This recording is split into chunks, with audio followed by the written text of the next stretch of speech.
বন্যায় বিপর্যস্ত ফেনী, নোয়াখালী, কুমিল্লা সহ দেশের বেশ কিছু জেলা। এদিকে গবেষণা হচ্ছে দেশের আরও অনেক অঞ্চল আছে ভয়াবহ বিপদের মুখে।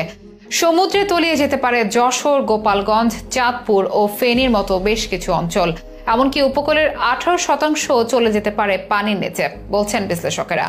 একদিকে যেমন বাড়ছে জলবায়ু পরিবর্তনের প্রভাব, ঠিক তেমনি ভাবে অন্যদিকে বাড়ছে প্রাকৃতিক দুর্যোগের সম্ভাবনা। আর জলবায়ু পরিবর্তনের ফলে চরম ঝুঁকিতে রয়েছে দেশের দক্ষিণাঞ্চলীয় কয়েকটি জেলা, সাথে বিভিন্ন অঞ্চলের উপকূলীয় জেলাও আছে ঝুঁকিতে। এসব জেলার অংশবিশেষ কয়েক বছর কিংবা শতকের মধ্যে সমুদ্রের অংশ হয়ে যেতে পারে বলে আশঙ্কা করছেন পানি সম্পদ ও জলবায়ু পরিবর্তন বিশেষজ্ঞ অধ্যাপক আইনুন নিশাত। সেই সাথে জলবায়ু পরিবর্তনের প্রভাব সারা দেশেই পড়বে বলে ইঙ্গিত দিয়েছেন তিনি। তবে কি সমুদ্রে তলিয়ে যাবে দেশের অনেক অঞ্চল? কবে নাগাদই বা আসতে পারে এমন প্রাকৃতিক বিপর্যয়? জানাবো বিস্তারিত আয়োজনে।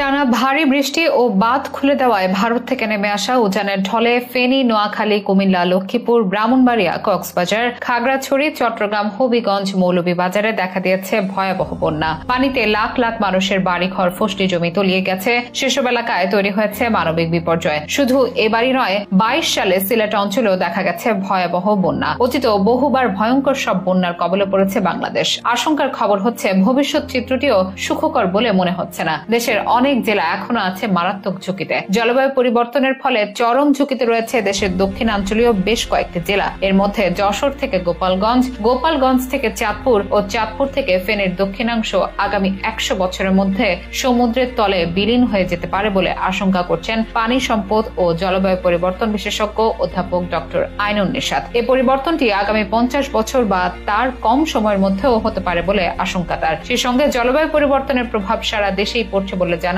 এই বিশেষজ্ঞ। কয়েক মাস আগে রাজধানীর জাতীয় প্রেস ক্লাবে জলবায়ু পরিবর্তন বিষয়ক এক সংলাপে অংশ নিয়ে ব্র্যাক বিশ্ববিদ্যালয়ের ইমেরিটাস অধ্যাপক আইনুন নিশাত বিভিন্ন বিষয় তুলে ধরেন। জাতিসংঘের সংস্থা inter governmental panel on climate চেঞ্জের এক প্রতিবেদনের আলোকে অধ্যাপক আইনুন নিশাত বলেন, রাজশাহী থেকে সিরাজগঞ্জ, সিরাজগঞ্জ থেকে কিশোরগঞ্জের ভৈরব, এই সারির মধ্যাঞ্চল লবণাক্ত হয়ে যাবে। তবে ঢাকা শহর যেহেতু খুব উঁচু, অর্থাৎ সমুদ্র পৃষ্ঠ থেকে উচ্চতা 25 ফুট, তাই ঢাকা শহর না ডুবলেও এর চারপাশেও একসময় লবণাক্ত হয়ে যাবে। কামরাঙ্গীর চর বা জিঞ্জিরার উচ্চতা 5 থেকে 6 ফুট, তাই এসব এলাকাও পানির তলায় চলে যেতে পারে। লবণাক্ততার সমস্যার কথা তুলে ধরে এই জলবায়ু বিশেষজ্ঞ বলেন, বাংলাদেশ ভারতকে ফারাক্কা বাঁধ নির্মাণের সম্মতি দেওয়ার মধ্য দিয়ে লবণাক্ততার সমস্যা শুরু হয়। কেননা ওই বাঁধের কারণে উজান থেকে পানি আসা বন্ধ হয়ে গেছে, তাতে লবণাক্ততা বাড়া শুরু হয়েছে। তিনি আরো বলেন, প্রকৃতি বদলাচ্ছে, আমাদের এই প্রকৃতিকে বুঝতে হবে। ষড়ঋতুর বাংলাদেশ আজ 4 ঋতুতে পরিণত হয়েছে। আষাঢ়েও এখন বৃষ্টির দেখা পাওয়া যায় না, ফলে জীবন জীবিকায় সংকট বাড়ছে। উপকূলের মানুষ